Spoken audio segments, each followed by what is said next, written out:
Big boss season 8 తెలుగులో top 5లో ఎవరెవరు ఉండబోతున్నారు? Families వచ్చారు కదా, ఒక్కొక్కరు వాళ్ళ లిస్ట్ని అయితే బయట పెట్టారు. దీన్ని బట్టి ఒక అంచనా కూడా ఆడియన్స్లో అయితే రాబోతుంది. అండ్ ఈవెన్ హౌస్ మేట్స్లో కూడా ఒక అంచనా రాబోతుంది. సో ఆట తీరే మారబోతుంది అనమాట. అండ్ మోర్ ఓవర్ ఎన్నెన్నో ప్రేమ గాథల్ని మనం విన్నాం. బిగ్ బాస్ కంటెస్టెంట్స్ మన ఫేవరెట్స్ చాలామంది అందులో ఉన్నారు కాబట్టి వాళ్ళ ప్రేమ గాథలు, వాళ్ళ మనసులో ఎప్పటికీ ఎవరున్నారు అనేది ఒక క్లారిటీ అయితే ఇచ్చారనమాట. And more over some celebrity guests కూడా వచ్చారు. వాళ్ళు కూడా కొన్ని ఇన్పుట్స్ అయితే ఇచ్చారనమాట. సో వీటి గురించి ఈరోజు ఎపిసోడ్లో మాట్లాడుకుందాం. అంటే వీకెండ్ 2 ఎపిసోడ్స్ గురించి అనమాట. Episode 77 and 78 Saturday and Sunday episodes గురించి మనం ఈ వీడియోలో మాట్లాడుకోబోతున్నాం అన్నమాట. సో ఆలస్యం చేయొద్దు. Ladies and gentlemen, boys and girls and my dear nibbis and nibbas, welcome to BB talks on dial news. నేను ప్రియదర్శన్. సో ఈరోజు మనం మాట్లాడుకోబోతున్నాం, తెలుసు కదా, 77 అండ్ 78 ఎపిసోడ్స్ గురించి, వీకెండ్ ఎపిసోడ్స్ గురించి. సో వెళ్ళిపోదాం ఎపిసోడ్స్లోకి. ముందుగా ప్రతి ఒక్క కంటెస్టెంట్కి వాళ్ళ ఇంటి నుంచి వాళ్ళ హౌస్ మేట్, దాన్ని ఏమంటారు ఇక్కడ హౌస్ మేట్స్ ఎలాగో వాళ్ళ హౌస్లో మేట్స్ ఉంటారు కదా, వాళ్ళ ఫ్యామిలీ మెంబర్స్ ఒక్కొక్కరు వచ్చారు. వాళ్ళతో పాటు సెలబ్రిటీస్లో వాళ్ళకి క్లోజ్గా ఉన్న వాళ్ళు, అందులో చాలామంది, కొంతమంది మన ఎక్స్ కంటెస్టెంట్సే వచ్చారు, big boss ex contestants. So దాని గురించి కంటే ముందు మాట్లాడుకోవాల్సింది ఏంటంటే, బిగ్ బాస్ ప్రతి ఒక్కరి ప్రేమ కథల్ని చెప్పమని షేర్ చేసుకునే అవకాశం అయితే ప్లాట్ఫామ్లో ఇచ్చారనమాట. ఒక్కొక్కరు వాళ్ళ ప్రేమ గాథలను చెప్పుకున్నారు. సో ఇందులో కొంచెం ఎక్కువగా ఆడియన్స్ ఎక్కువగా ఇంపాక్ట్ఫుల్ చేసిన లవ్ స్టోరీస్ గురించి నేను ఆ ఆర్డర్లో చెప్తాను. ఫస్ట్ నిఖిల్ లవ్ స్టోరీ అనమాట.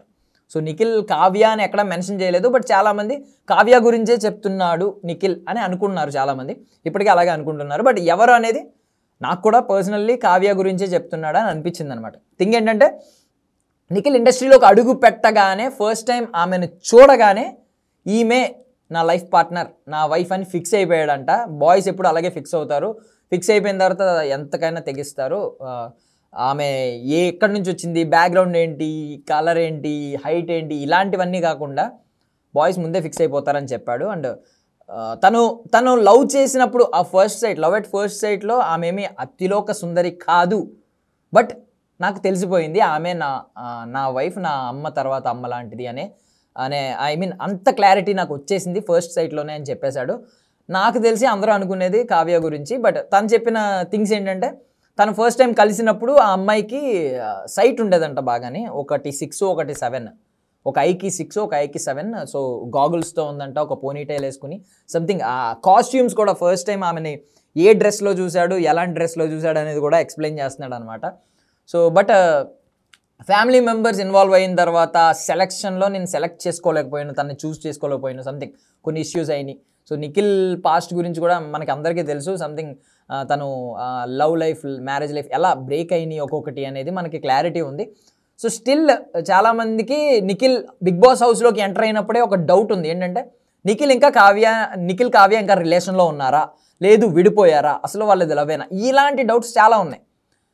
సో తనైతే ఈ ఎపిసోడ్లో మొత్తం సాటర్డే నైట్ ఎపిసోడ్లో మొత్తం క్లారిటీ ఇచ్చేసాడు అనమాట క్లియర్గా. నిఖిల్ కావ్య ప్రజెంట్ అయితే కలిసి లేరు, రిలేషన్లో లేరు. సారీ, నేను కావ్య అనేస్తున్నాను, ఐఎమ్ రియల్లీ సారీ, నాకు పేరు తెలీదు. బట్ నిఖిల్ ఒక అమ్మాయి ఎవరో అయితే ఉన్నారో వాళ్ళిద్దరూ అయితే రిలేషన్లో ప్రజెంట్ లేరంట. సో నిఖిల్ కావ్య కూడా రిలేషన్లో లేనట్టు. ఎందుకంటే నిఖిల్ కావ్య అని మనం అనుకుంటున్నాం, ఒకవేళ కావ్య కాకపోయినా వేరే అమ్మాయి అయినా సరే, వేరే అమ్మాయి గురించి అంత చెప్తున్నాడంటే నిఖిల్ కావ్యతో రిలేషన్లో లేనట్టే కదా. సో నిఖిల్ కావ్య అని మనం అనుకున్నాం. బట్ ఎవరైతే నిఖిల్ అయితే ప్రజెంట్ రిలేషన్లో లేడంట. బట్ స్టిల్ ఆ అమ్మాయి గురించి చెప్తూ, ఆ అమ్మాయితో ఎమోషనల్గా నేను ఇంకా రిలేషన్లోనే ఉన్నాను, నా ఎమోషనల్ కనెక్టివిటీ ఇంకా పోలేదు, పోయే ఛాన్స్ కూడా లేదు అని చెప్పాడనమాట. మోస్ట్లీ ఇంకొక మాట అన్నాడు, రేపు ఫ్యూచర్లో ఇంకొక అమ్మాయి నా లైఫ్లోకి రావచ్చు, ఇంకొక అమ్మాయి నాకు వైఫ్ అవ్వచ్చు, బట్ అప్పటి నిఖిల్ ఎప్పటికీ రాడు, ఆ నిఖిల్ ఎప్పుడు ఆ అమ్మాయితోనే ఉంటాడు, ఆమె మెమరీస్లోనే ఉంటాడని చెప్పి చాలా ఎమోషనల్ లవ్ స్టోరీ చెప్పాడు నిఖిల్. అండ్ మోస్ట్లీ అయిపోయిన తర్వాత కూడా కంటెస్టెంట్స్, బయట ఆడియన్స్ ఎంత ఎమోషనల్ లవ్ స్టోరీ కదా, సో మళ్ళీ కలిస్తే బాగుండు. హౌస్ మేట్స్ అన్నారు, మన అవినాష్ కూడా అడిగాడు ఏమనంటే, అంత నచ్చిన అమ్మాయి నీకు, నువ్వు అమ్మ తర్వాత అమ్మ అనుకున్నావు కదా, సో ఇగో లేకుండా నువ్వే వెళ్ళి మాట్లాడి కొంచెం సార్ట్ అవుట్ చేసుకోవచ్చు కదా అన్నట్టు మాట్లాడాడు.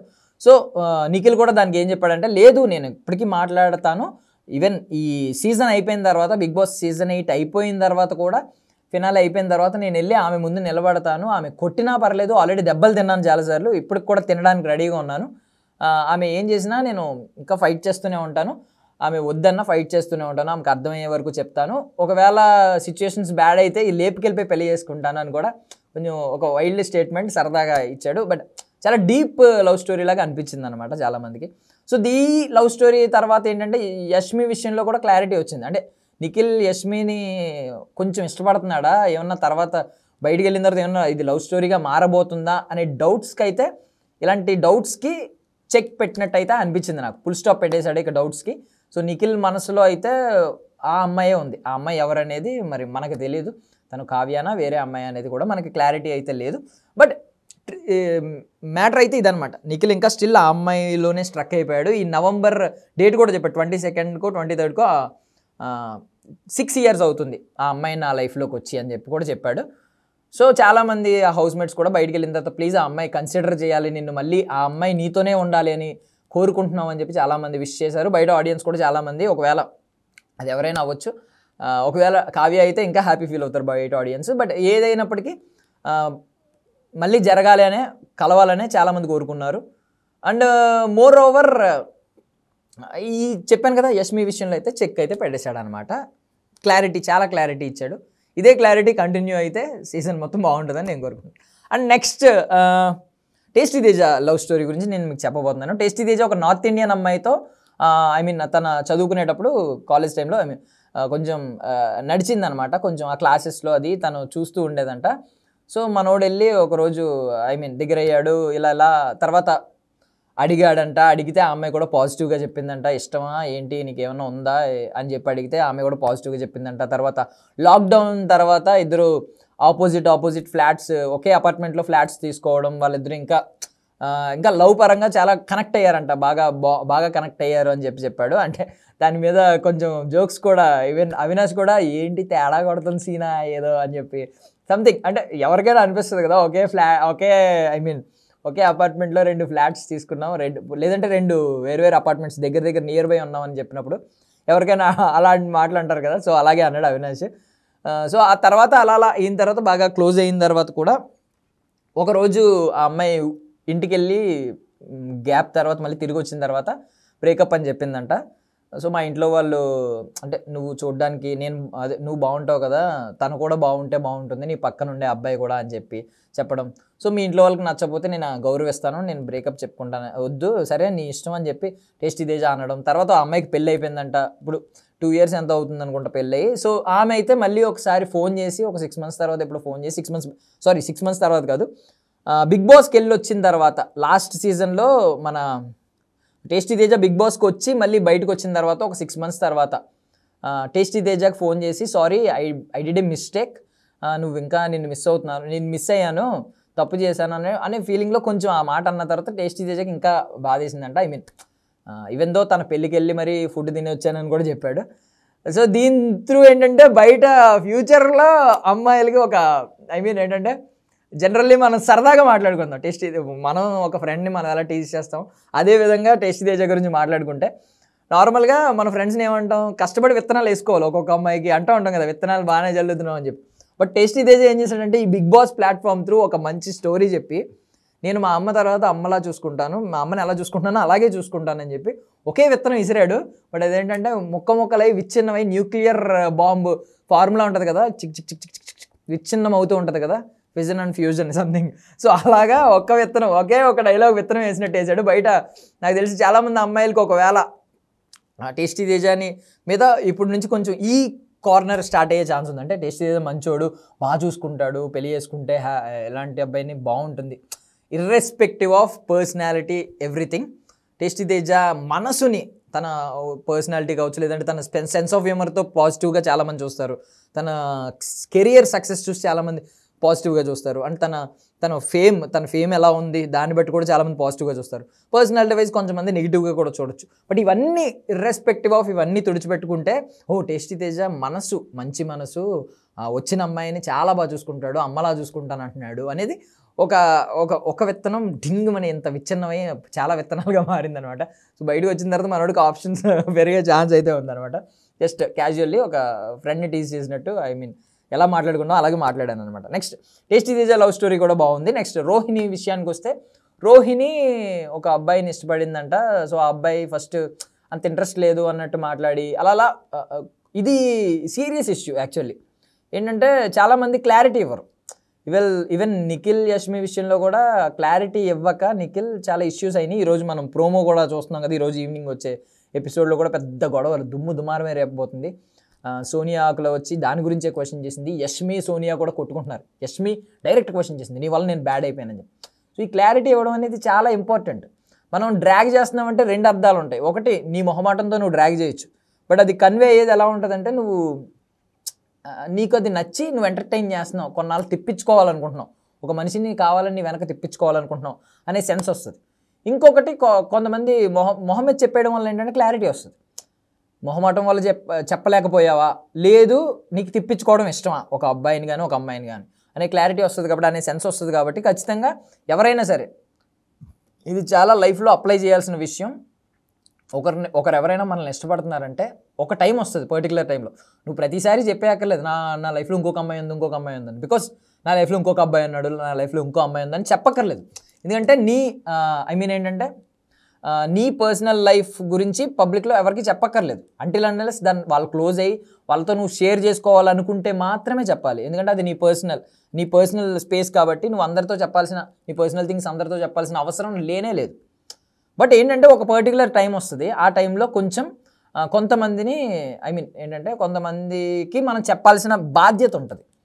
కొంచెం వాళ్ళు ఎక్కువ మన మీద హోప్స్ పెట్టుకుంటున్నారు ఒక వ్యక్తి, బట్ వాళ్ళ మీద నీకు ఏంటంటే ఆ ఆలోచన లేదు అన్నప్పుడు నువ్వు ఒక పర్టికులర్ టైంలో వాళ్ళు ఎక్కువ హోప్స్ పెట్టేసుకుంటున్నారు, వాళ్ళు కొంచెం దగ్గర అవుతున్నారు, వాళ్ళ ఫ్యూచర్లో చాలా బాధపడే ఛాన్సెస్ ఉన్నాయి అని తెలిసినప్పుడు మాత్రం నువ్వు ఖచ్చితంగా ఎవరైనా ఒక అబ్బాయి కానీ అమ్మాయి కానీ క్లారిటీ ఇవ్వాల్సిన అవసరం ఎంతైనా ఉంది, అది వాళ్ళ బాధ్యత. సో అదే విషయాన్ని ఇక్కడైతే రోహిణి లైఫ్లో కూడా గుర్తు చేసింది అనమాట. రోహిణి తన లవ్ స్టోరీలోంచి కూడా ఆ మెసేజ్ అయితే బయటపడింది. ఏంటంటే అతను అలా ఎంటర్టైన్ చేస్తూ వచ్చేవాడంట, బట్ కొన్ని రోజుల తర్వాత అన్నట్టు అలా ఎంటర్టైన్ చేసి వస్తే ఒక తర్వాత 2 years ఆ అమ్మాయికి రోహిణికి క్లియర్గా అర్థమైంది ఏంటంటే, తర్వాత తెలిసింది ఏంటంటే ఆ అబ్బాయి లైఫ్లో ఆల్రెడీ 2 years నుంచి వేరే అమ్మాయితో రిలేషన్లో ఉన్నట్టు తెలిసిందంట.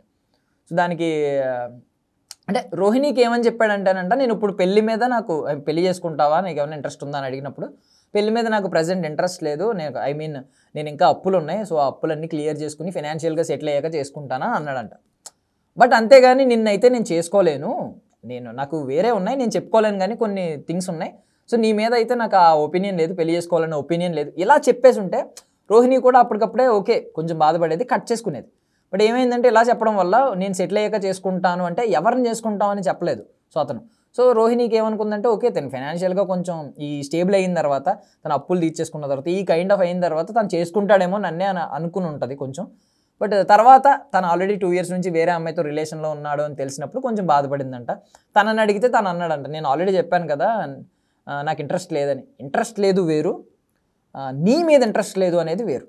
క్లారిటీ ఇవ్వాలి. లవ్ అంటే ఇంట్రెస్ట్ లేదు అని చాలామంది ఏం చెప్తారంటే, బేసికల్లీ అమ్మాయిలు కావచ్చు అబ్బాయిలు కావచ్చు, ఇష్టపడుతున్న వ్యక్తితో నాకు లవ్ అంటే పెద్ద ఇంట్రెస్ట్ లేదని చెప్తూ ఉంటారు.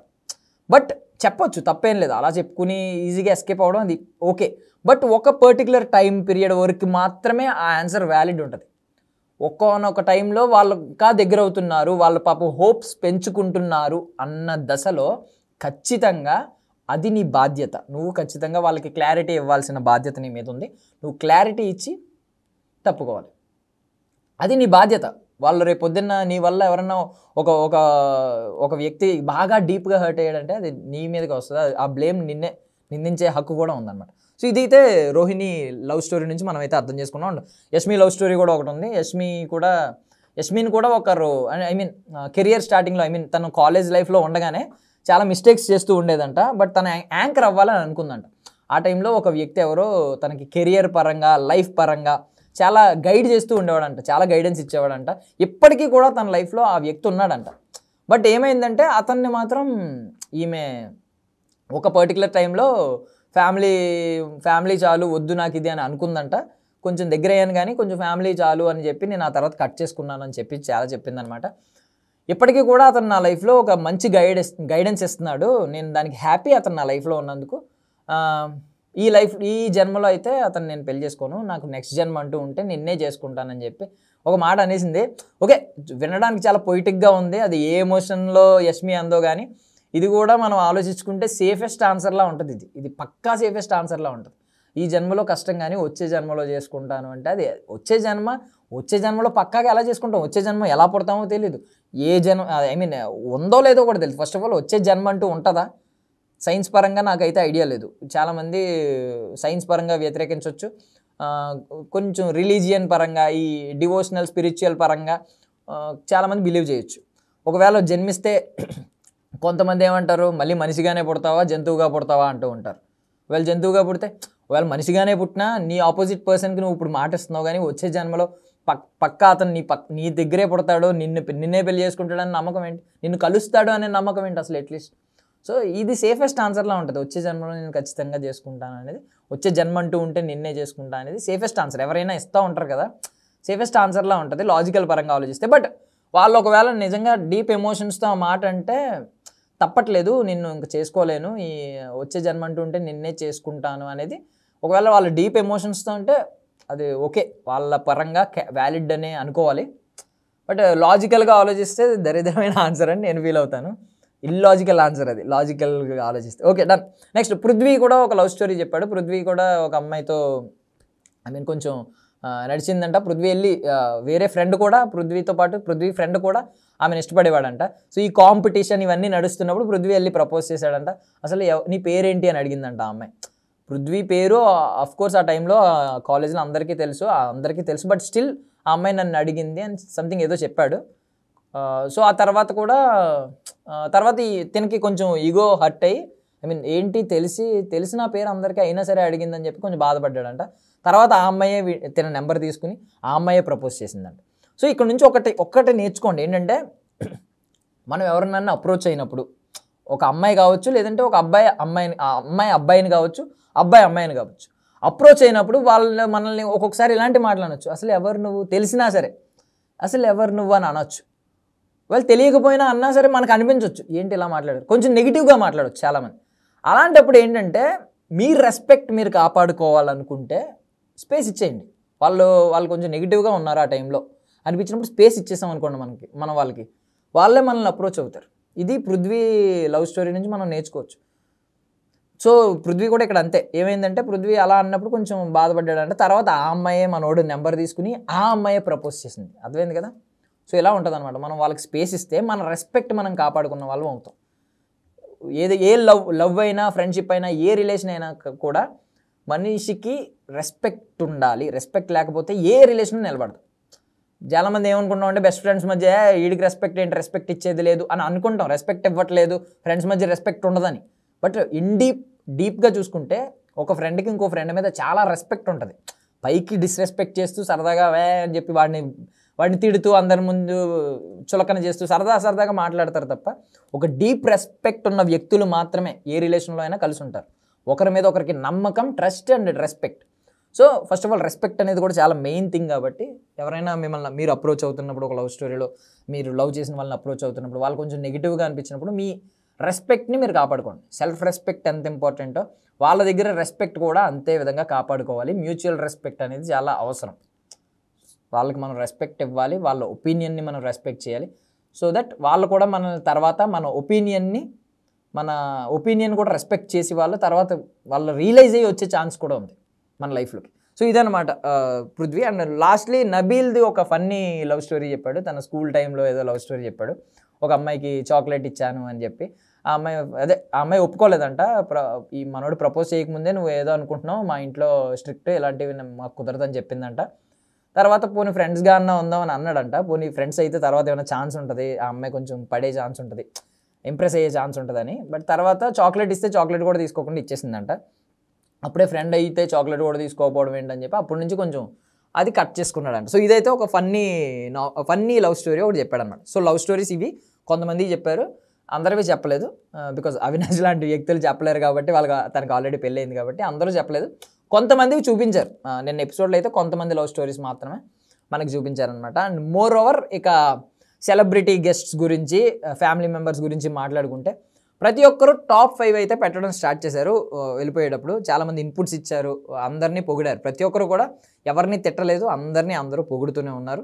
సో ఎవరి ఫ్యామిలీ మెంబర్స్, ఎవరి సెలబ్రిటీ గెస్ట్ వాళ్ళకి ఆ కంటెస్టెంట్కి పర్సనల్ ఇన్పుట్స్ కొన్ని ఇచ్చారు, అక్కడే ఇచ్చి వెళ్ళిపోయారు. వెళ్ళిపోతూ టాప్ 5 పెట్టారనమాట. వాళ్ళ దృష్టిలో ఉన్న టాప్ 5 ఎవరు, ఇప్పుడు దాకా గేమ్ చూసిన అబ్జర్వ్ చేసిన విధానం బట్టి. సో ఈ టాప్ 5లో ఎక్కువగా టాప్ 1లో వచ్చిన వాళ్ళు ఉన్నారు చాలామంది. టాప్ 1లో టాప్ రేస్లో, విన్నింగ్ రేస్లో ఉన్నది ఎవరు అనేది నాకైతే కన్క్లూజన్ వచ్చింది. ఏంటంటే నిఖిల్ ఉన్నాడు, గౌతమ్ ఉన్నాడు, నబీల్ ఉన్నాడు, విష్ణుప్రియ ఉంది. వీళ్ళ నలుగురు విన్నింగ్ రేస్లో ఉన్నారు వీళ్ళ మాటలను బట్టి అని అర్థమైంది అనమాట. సో విష్ణుప్రియ లాస్ట్లో, నిఖిల్, గౌతమ్, నబీల్ అండ్ విష్ణుప్రియ వీళ్ళ నలుగురిలో విన్నర్ అయ్యే ఛాన్స్ ఉంది యాజ్ పర్ హౌస్మేట్స్ వచ్చి వాళ్ళ ఒపీనియన్ బట్టి. వీళ్ళ నలుగురికే ఎక్కువ ఛాన్సెస్ ఉంది, విన్ అయ్యే ఛాన్సెస్ అని చెప్పి వాళ్ళైతే చెప్పారు. బట్ మనం ఫస్ట్ నుంచి అనుకున్నది, బయట ఆడియన్స్ కూడా అనుకునేది, నిఖిల్ అండ్ గౌతమ్ మధ్యలో ఈ విన్నింగ్ రేస్ అయితే నడుస్తుంది. బట్ ఇంకా ఇప్పుడు చాలా కొత్తవి జరుగుతున్నాయి, చాలా విధ్వంసాలు జరుగుతున్నాయి. ఈరోజు సోనియా వచ్చి నామినేట్ చేయడం, నిఖిల్కి మళ్ళీ గడ్డుకాలం స్టార్ట్ అవ్వడం, ఇలాంటివన్నీ జరుగుతున్నాయి. యష్మి నిఖిల్ దగ్గర ఫేవరిజం మానేసి ఇక్కడ నుంచి గొడవ పెట్టుకుంది కాబట్టి, ఈరోజు ఎపిసోడ్లో గొడవ పెట్టుకోబోతుంది కాబట్టి యష్మి. సో ఖచ్చితంగా యష్మి ఆట తీరు కూడా మారే ఛాన్స్ ఉంది. సో ఏమవుతుంది అనేది, ఇది గౌతమ్కి ప్లస్ అవుతుందా, ఇకపై నిఖిల్ డ్రాప్ అవుతాడా, లేదు ఇకపై ఇంకా పుష్ అయ్యి అందరినీ డామినేట్ చేసేస్తాడా, నీ గౌతమ్ని కూడా డామినేట్ చేస్తాడా, ఇవన్నీ ఫ్యూచర్లో జరగబోతున్నాయి. బట్ యాజ్ పర్ చెప్పాను కదా, family members and celebrity guests రేసులో అయితే నలుగురు ఉన్నారు, నిఖిల్, గౌతమ్, నబీల్, విష్ణుప్రియ. అండ్ నిఖిల్ అయితే మాత్రం కన్సిస్టెంట్గా ఉన్నాడు అనమాట. ప్రతి ఒక్కరు ఎవరు వచ్చినా కూడా ఎక్కువగా టాప్ 2లో నిఖిల్ని అయితే పెట్టడం జరుగుతుంది. సో ఎవరు పర్సనల్గా వాళ్ళకి ఒక్కొక్కరు ఇష్టం ఉంటారు కదా. సో ఒక్కొక్కరు, లేదంటే కొంతమందికి ఇలా అనిపించిన వాళ్ళు కూడా ఫస్ట్లో గౌతమ్ని పెట్టారు, నబీల్ని పెట్టారు, విష్ణుప్రియని పెట్టారు చాలామంది. బట్ స్టిల్ నిఖిల్ మాత్రం మోస్ట్లీ ఆ టాప్ 2 ఆర్ టాప్ 1 రేస్లో అయితే ఎప్పుడు అందరి చేత ఆల్మోస్ట్ పెట్టించుకున్నాడు. నిఖిల్ లేని టాప్ 5 నాకు తెలిసి లేదు. నిన్న ఎపిసోడ్ చూస్తే నిఖిల్ లేని టాప్ 5 ఎవరు టాప్ 5లో నిఖిల్ పేరు పెట్టకుండా లేరు. సో నిఖిల్ చాలా కన్సిస్టెంట్గా తన ప్లేస్ని అయితే టాప్ 5లో తన ప్లేస్ని అలా కాపాడుకుంటూ వచ్చాడు. బికాస్ తను ఫస్ట్ నుంచి ఉన్న వ్యక్తి, వైల్డ్ కార్డ్ ఎంట్రీ కూడా కాదు, ఫస్ట్ నుంచి అలాగే తనకంటూ ఒక పర్సనల్ ఓటింగ్ బ్యాంక్ని అలా పెట్టుకున్నాడు నిఖిల్. సో అదే కంటిన్యూ అయింది. కన్సిస్టెంట్ టాప్ 5లో కన్సిస్టెంట్ ప్లేయర్గా నిఖిల్ అయితే ఉన్నాడు. అండ్ టాప్ 1 రేస్లో చెప్పాం కదా ఆల్రెడీ, గౌతమ్, నిఖిల్, నబీల్, విష్ణుప్రియ. సో వీళ్ళ నలుగురు అయితే ఉన్నారనమాట. అండ్ టాప్ 5లో ఎవరెవరు ఉండబోతున్నారు, విన్నింగ్ రేస్లో వీళ్ళు నలుగురు ఉన్నారు. టాప్ 5లో ఎవరెవరు ఉండబోతున్నారంటే నా అంచనా ప్రకారం ఖచ్చితంగా నిఖిల్, గౌతమ్, నబీల్, విష్ణుప్రియతో పాటు ప్రేరణ, అవినాష్ కూడా ఉండే ఛాన్స్ ఉంది. వీళ్ళలో ఎవరో ఒకరు ఉంటారు. అండ్ మోర్ ఓవర్ పృథ్వీ కూడా ఉండే ఛాన్స్ ఉంది. రోహిణి కూడా ఉండే ఛాన్స్ ఉంది. వాళ్ళిద్దరిని కూడా కొంతమంది కన్సిడర్ చేశారు. మరి ఓటింగ్స్ ఎలా ఉంటాయి అనేది టాప్ 5ని అంచనా వేయడం కష్టం. నా అంచనా ప్రకారం పృథ్వీ అండ్ రోహిణి వాళ్ళ మధ్యలో కూడా వాళ్ళు కూడా ఉండే అవకాశం ఉంది. మోర్ ఓవర్ ఏంటంటే యష్మి గనక ఈరోజు గొడవ పెట్టుకుంటుంది కదా మన నిఖిల్తో, గొడవ పెట్టుకున్న తర్వాత తన ఫైర్ మళ్ళీ కావాలి, తన ఫైర్ బ్రాండ్లో ఒకప్పుడు ఎలా ఉందో అలాంటి కావాలి యష్మి, అలాంటి యష్మి కావాలని చాలామంది కోరుకున్నారు. వాళ్ళ పేరెంట్స్ కూడా, వాళ్ళ హౌస్ మేట్స్, దాన్ని ఏమంటారు, వాళ్ళ సిస్టర్ వీళ్ళు ఉంటారు కదా, యష్మి వాళ్ళ సిస్టర్ కూడా వచ్చి అలాంటిదే కోరుకుంది కాబట్టి. సో ఖచ్చితంగా యష్మి కనుక మళ్ళీ ఫైర్ని బ్యాక్ తీస్తే, యష్మి వాళ్ళ పేరెంట్స్, యష్మి వాళ్ళ ఫ్యామిలీ మెంబర్స్ కూడా అదే కోరుకుంటున్నారు కాబట్టి యష్మి కూడా తన ఇండివిజువల్ గేమ్ ఆడితే ఒకవేళ ఖచ్చితంగా యష్మి కూడా టాప్ 5లో ఉండే ఛాన్సెస్ అయితే ఉన్నాయన్నమాట. ఇది అనుకునేది. అండ్ సెలబ్రిటీ గెస్ట్స్ విషయానికి వస్తే మనకి ఆల్రెడీ తెలుసు, శివాజీ గారు శివన్న అని అంటూ ఉంటారు కదా, ఇప్పటికే అందరూ శివన్న అంటూ ఉంటారు కదా. శివాజీ గారు వచ్చి ఒక క్లారిటీ ఇచ్చారు. నేను గౌతమ్ గురించి చెప్తుంటే చాలామంది కింద గౌతమ్ ఏంటో అంతమాడంటున్నావు, గౌతమ్ ఈజ్ ద విన్నర్, నువ్వు నిఖిల్ పిఆర్ ఇలాంటి మాటలు అంటున్నారు కదా. ఈవెన్ శివాజీ గారు కూడా వచ్చి ఆ క్లారిటీ ఇచ్చారు. ఏమన్నారంటే గౌతమ్ని యష్మి గురించి మాట్లాడితే, లేదన్నా ఇప్పుడు అక్క అనేసి అంటే పడలేదు కాబట్టి అక్క అన్నవరా, నువ్వు నీకు వర్కౌట్ అవ్వట్లేదు కాబట్టి అక్క అన్నవరా, ఒకవేళ పడుంటే వేరేగా ఉండేది అన్నట్టు మాట్లాడాడు శివన్న. చాలా ఓపెన్గా తప్పమని చెప్పేశాడు ఒకే మాట. బికాజ్ క్లియర్, నేను అదే మాట ఎప్పటి నుంచో చెప్తుంటే చాలామంది బిలీవ్ చేయట్లేదు, చాలామంది బిలీవ్ చేసి సూపర్ మీరు చాలా జెన్యూన్గా మాట్లాడుతున్నారని కమెంట్స్ కూడా నేను చూశాను. బట్ థింగ్ ఏంటంటే కరెక్ట్గా చెప్పుకోవాలంటే గౌతమే ఫస్ట్ ట్రై చేశాడు, పడట్లేదు, వర్కౌట్ అవ్వదు అని తెలిసి అక్క అనడం మొదలుపెట్టాడు. అదే విషయాన్ని శివాజీ చాలా క్లియర్గా చెప్పాడు. శివాజీకి ఉన్న మెచ్యూరిటీ లెవెల్స్ మనం తప్పు పట్టలేం కదా. శివాజీ మెచ్యూరిటీ అని అందరూ అనుకుంటారు కదా, నేను చెప్తే తప్పు అనుకోవచ్చు. శివాజీ కూడా అదే మాట చెప్పారు కదా, సో గౌతమ్ ఏంటంటే ఫస్ట్ అయితే ట్రై చేశాడు, క్రష్ క్యూట్ అన్నాడు. వెన్ ఎవర్ అది వర్కౌట్ అవ్వట్లేదు, ఈమె కొంచెం నిఖిల్ వైపు ఎక్కువ మొగ్గు చూపుతుంది, ఏ వచ్చి బీపై వాలే, బి వచ్చి సిపై వాలే అని తెలిసిన తర్వాత ఏకి అర్థమైందనమాట, ఓ బి సి వైపు ఎక్కువ చూస్తుంది కాబట్టి మనం వద్దు అక్క, ఏ ఫర్ అక్క అనేద్దాం అని చెప్పి అనుకున్నట్టున్నాడు ఏ. సో అక్క అనేసాడు అనమాట. తర్వాత అదే విషయాన్ని శివాజీ కుండ బదలు కొట్టినట్టు చెప్పేశాడు, వర్కౌట్ అవ్వలేదు కాబట్టి అక్క అనేసేవారు, లేకపోతే వేరేగా ఉండేదని. చాలా ట్రై చేశాడు కానీ ఏదో రోజు వర్కౌట్ అవుద్దిలే రా వదిలే, ఇలాంటి మాటలన్నీ అన్నాడు అనమాట. రోహిణి విషయంలో ఓవర్ చేస్తున్నాడు గౌతమ్. నేను అదే విషయం చెప్తే మీరు అని కొంతమంది అనుకుని ఉండొచ్చు, ఏదో కావాలని గౌతమ్ గురించి బ్యాడ్గా చెప్తున్నాడని. బట్ అది కూడా థింగ్ విషయమే. మనోడు యష్మి విషయానికి వెళ్ళి క్రష్ అని చెప్పి తర్వాత యష్మి పడట్లేదని చెప్పి అక్క అనేసాడు. అదే రోహిణి సరదాగా పాపం ఏదో అంటుంటే మనోడు మరీ ఓవర్గా ఏడ్చినట్టు, హార్ట్ ఇమ్మంటే ఇవ్వను, నేను ఇవ్వలేను, ఇలాంటి మాటలన్నీ అన్నా ఉన్నాడు అనమాట. రోహిణి కంటే అందగత్తే వస్తుందని ఏంట్రా నీ లైఫ్లో, లేదంటే రోహిణి కంటే నువ్వే అందంగా ఉంటావని ఏంట్రా నువ్వు నీ ఫీలింగ్ అని చెప్పి శివాజీ ఇండైరెక్ట్గా సరదాగా పోక్ చేశాడు అనమాట. కరెక్ట్ విషయాలు అయితే చెప్పాడు. రోహిణి విషయంలో మరీ ఓవర్ చేస్తున్నాడు, యష్మి విషయంలో పడట్లేదు కాబట్టి అక్క అన్నాడు. గౌతమ్ విషయంలో ఈ రెండు క్లారిటీగా చెప్పొచ్చు అనమాట. మిగిలిన ఆస్పెక్ట్స్ అన్నింటిలో గౌతమ్ చాలా బాగా ఆడుతున్నాడు. బట్ ఈ సోలో బాయ్ అనే ఇంటెన్షన్ ఒకటి పెట్టుకున్నాడు. వెనెవర్ సోలో బాయ్ అనే ఇంటెన్షన్తో వస్తే యష్మి జోలికే వెళ్ళకూడదు అసలు. గౌతమ్ గురించి ఒక్క పాయింట్ గుర్తుపెట్టుకోండి, గౌతమ్ గనక సోలో బాయ్ అనే ఇంటెన్షన్తో బిగ్ బాస్ హౌస్లోకి ఎంటర్ అయ్యి ఉంటే యష్మి లైఫ్లోకి యష్మిని అనవసరంగా యష్మి విషయంలోకి కెలకడు. యష్మి దగ్గరికి వెళ్ళి నువ్వు క్రష్, నువ్వు క్యూట్, మనం బయటికి ఎంతవరకు వెళ్తే అంతవరకు వెళ్దాం, నాకైతే నా ఒపీనియన్ ఇది, నా జెన్యూన్ ఫీలింగ్ అని చెప్పడం. చెప్పిన తర్వాత ఇప్పుడు పడట్లేదని తెలిసి అప్పుడు అక్క అని, అప్పటి నుంచి మళ్ళీ సోలో బాయ్, నేను సోలోగా వచ్చాను, సోలోగా ఆడతానని చెప్పి ఇప్పుడు స్టార్ట్ అయిందనమాట. సో ఈ లాజిక్ అందరూ మిస్ అయిపోతున్నారు. అయ్యి బాబాయ్ గౌతమ్ అక్క అన్నాడు, రాధిక అక్క అన్నాడు, సూపర్ తోపు అంటే వ్యాలిడ్ కాదు, నా ఒపీనియన్ లాజికల్గా చెప్తున్నాను అనమాట, అంతే. సో నెక్స్ట్ అమర్దీప్ వచ్చాడు. అమర్దీప్ నిఖిల్ ఫ్రెండ్షిప్ గురించి చాలా గొప్పగా చెప్పాడు. సో అమర్దీప్ ఏం చెప్పాడంటే, ఒక టైంలో ఒక షోలో అమర్దీప్కి కాళ్ళు ప్యారలైజ్ అయిపోయినాయి. అంటే ఏంటంటే ఇంకా అలా ఉండిపోవాల్సిన సిచ్యువేషన్ వచ్చిందన్నమాట. కదలట్లేదంట, కండరాలు పట్టేసినాయో సంథింగ్ ఏదో. సో టెంపరీలీ ప్యారలైజ్ అయిపోయినప్పుడు, ప్యారలైజ్ అంటే తెలుసు కదా, కొంచెం ఈ పక్షవాతం వచ్చినప్పుడు ప్యారలైజ్ అయిపోయింది, పెరాలసిస్ అంటారు కదా, ఆ టైప్లో అది టెంపరీగా వచ్చిందనమాట. కొన్ని డేసో 2 డేసో ఎంతో వచ్చినట్టుంది అతనికి. వచ్చినప్పుడు నిఖిలే తనని రూమ్కి తీసుకెళ్ళాడంట. తీసుకెళ్ళి ఆ 2 డేస్ నిఖిల్ తనతో పాటు ఉండి ఈవెన్ వాష్రూమ్కి కూడా ఎత్తుకుని తీసుకెళ్ళేవాడంట అమర్దీప్ని. సో నీలాంటి ఫ్రెండ్షిప్ని నేను ఎప్పుడు మర్చిపోనరా, నీ ఫ్రెండ్షిప్ని, నువ్వు చేసిన దాన్ని నా లైఫ్లో అని చెప్పి అన్నాడు అనమాట. చాలా సూపర్బ్ థింగ్ అది. నిఖిల్ని ఇష్టపడేన్నాం, నిఖిల్ అనే పర్సనాలిటీ, నిఖిల్ అనే పేరు, బిగ్ బాస్లో నిఖిల్ అనే థింగ్ ఇవన్నీ పక్కన పెట్టి ఒక ఫ్రెండ్గా అయితే మాత్రం సూపర్బ్, ఒక మంచి క్వాలిటీ. నేను యాక్చువల్లీ లాస్ట్ టైం పృథ్వీ నిఖిల్కి ఇస్తున్న సపోర్ట్, పృథ్వీ ప్రతిదానికి తన ఫ్రెండ్స్ కోసం తను ఉంటుంది కదా, తనకి ఫ్రెండ్షిప్కి ఇచ్చే వాల్యూ కనిపించి నేను పృథ్వీ లాంటి ఫ్రెండ్ ఉండాలి అని లాస్ట్ టైం ఒకసారి ఒక ఎపిసోడ్లో చెప్పాను. నిఖిల్ని టేస్టీ తేజ మీదకి వెళ్తుంటే పృథ్వీ వచ్చి మధ్యలో రివర్స్లో నీకు ధైర్యం లేదని టేస్టీ తేజ అన్నప్పుడు నీకు దమ్ము లేదని ఇటువైపు పృథ్వీ వచ్చాడు. తన ఫ్రెండ్ కించపరచకూడదు, 10 మందిలో తన ఫ్రెండ్ చులకన అవ్వకూడదని చెప్పి, తన ఫ్రెండ్ని తక్కువ అవ్వకూడదని చెప్పి మధ్యలో వచ్చి ఫైట్ చేశాడు. అప్పుడు నేను అన్నాను పృథ్వీ లాంటి ఫ్రెండ్ ఉండాలి అని చెప్పి. బట్ ఈ స్టోరీ విన్న తర్వాత నిఖిల్ లాంటి ఫ్రెండ్ కూడా ఉండాలి లైఫ్లో అనిపించింది అనమాట. తన 2 డేస్ ఉండిపోవడం, తన షెడ్యూల్స్ అన్నీ ఆపేసుకోవడం అనేది బెస్ట్ థింగ్.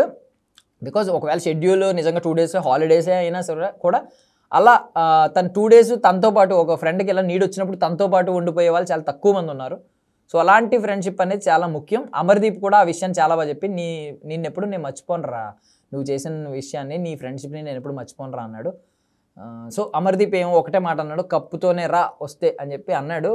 సో మరి అది ఏమవుతుంది అనేది, బట్ ఈ ఫ్రెండ్షిప్ కాన్సెప్ట్, ఫ్రెండ్షిప్ గురించి చెప్పింది ఉంది కదా, ఆ స్టోరీ నాకు బాగా నచ్చింది అనమాట. అది తన లైఫ్లో జరిగిన, వీళ్ళిద్దరి మధ్య జరిగిన, నిఖిల్ ఫ్రెండ్షిప్కి ఎంత వాల్యూ ఇస్తాడు అనే దాని గురించి చెప్పిన విషయం అయితే నాకు బాగా నచ్చింది.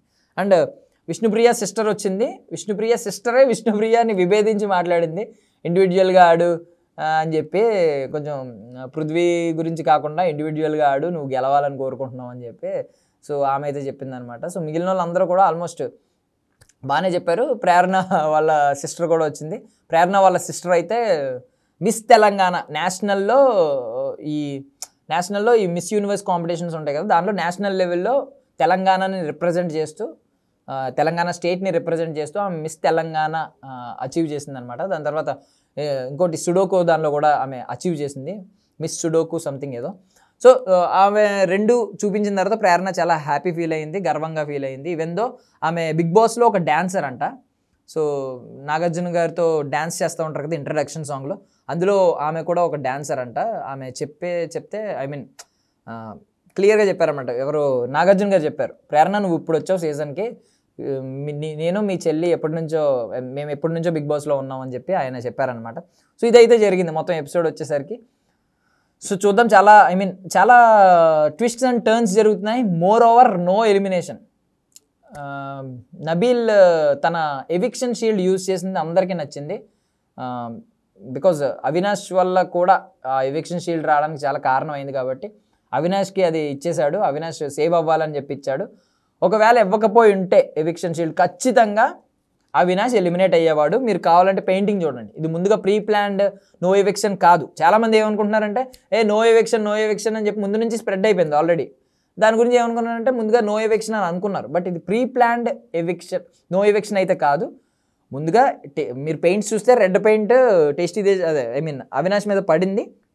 సో అవినాష్ ఖచ్చితంగా ఎలిమినేట్ అయ్యేవాడు ఒకవేళ నబీల్ కనుక ఆ ఎవిక్షన్ షీల్డ్ యూజ్ చేయకపోయి ఉంటే. సో అవినాష్కి మళ్ళీ లైఫ్ ఈ బిగ్ బాస్ ఈ సీజన్ 8లో లైఫ్ ఇచ్చింది అయితే నబీల్. సో అవినాష్ ఇకపై నబీల్కి చాలా గ్రాటిట్యూడ్ ఫీల్ అవుతాడు అనమాట. సో నాకు కూడా నచ్చింది నబీల్ ఆ విషయం చేయడం. నబీల్ మీద తనకి కాన్ఫిడెన్స్ ఉంది కాబట్టి తన టాప్ 5కి ఖచ్చితంగా వెళ్తాడనే కాన్ఫిడెన్స్ ఉంది కాబట్టి. అండ్ ఈరోజు ఈ ఎవిక్షన్ షీల్డ్ తన కోసం కాకుండా అవినాష్ కోసం వాడడం తన గ్రాఫ్లో బాగా యూజ్ అవుతుంది. అవినాష్కి టాప్ 5 రేస్లో, నబీల్కి టాప్ 5 రేస్లో బాగా యూజ్ అవుద్ది. తను విన్నర్ అవ్వడానికి కూడా అవకాశాలు అయితే ఇది పెంచుతుందని నేనైతే బిలీవ్ చేస్తున్నాను. చూద్దాం మరి విన్నింగ్ రేస్లో ఎవరెవరు ఉంటారో, అసలు ఎవరు విన్ అవుతారు. But end of the day ఒకటి మాత్రం గుర్తుపెట్టుకోండి, ఎవరు విన్ అయినా కూడా తెలుగోడు కన్నడోడు అనే ట్యాగ్ వద్దు. లేదంటే ఏదో ఒక ఎమోషన్తో లాస్ట్ టైం వచ్చినట్టు రైతు బిడ్డ ఇలాంటి ఎమోషన్ కూడా వద్దు. జెన్యున్గా ఎఫర్ట్స్ వైజ్, క్యారెక్టరైజేషన్ వైజ్ తన ఎలా ఉన్నాడు అలాగా పర్సనల్గా ఒక ఇండివిజువల్గా చూసి తన ఇండివిజువాలిటీ, తన ఎఫర్ట్స్, తన జెన్యూనిటీ ఇలాంటివన్నీ చూసి గెలిపించండి అని మాత్రమే నేను కోరుకుంటున్నాను. ఎవరు విన్ అయినా ఇలా గెలిచి వాళ్ళకి ఆ గెలుపు ఒక కిక్ని ఇవ్వాలని నేనైతే మనస్ఫూర్తిగా కోరుకుంటున్నాను. That's all for now. మళ్ళీ రేపటి ఎపిసోడ్లో కలుద్దాం. మోస్ట్ ఇంపార్టెంట్ ఎపిసోడ్ కదా, సోనియా వచ్చి నామినేట్ చేయడం, ఓల్డ్ కంటెస్టెంట్స్ వచ్చి నామినేట్ చేయడం, బేబక్క ఇంకా కొంతమంది వచ్చారంట. సో వాళ్ళు వచ్చి ఇప్పుడున్న కంటెస్టెంట్స్ని నామినేట్ చేయడం చాలా క్రేజియెస్ట్, కొత్తగా యూనిక్గా జరుగుతున్న థింగ్ కాబట్టి దాన్ని కూడా ఎక్స్పీరియన్స్ చేద్దాం ఎలా ఉంటుంది ఏంటనేది. రేపు దాని గురించి మాట్లాడుకుందాం. అంతవరకు bye. This is Darshan from daily news signing of.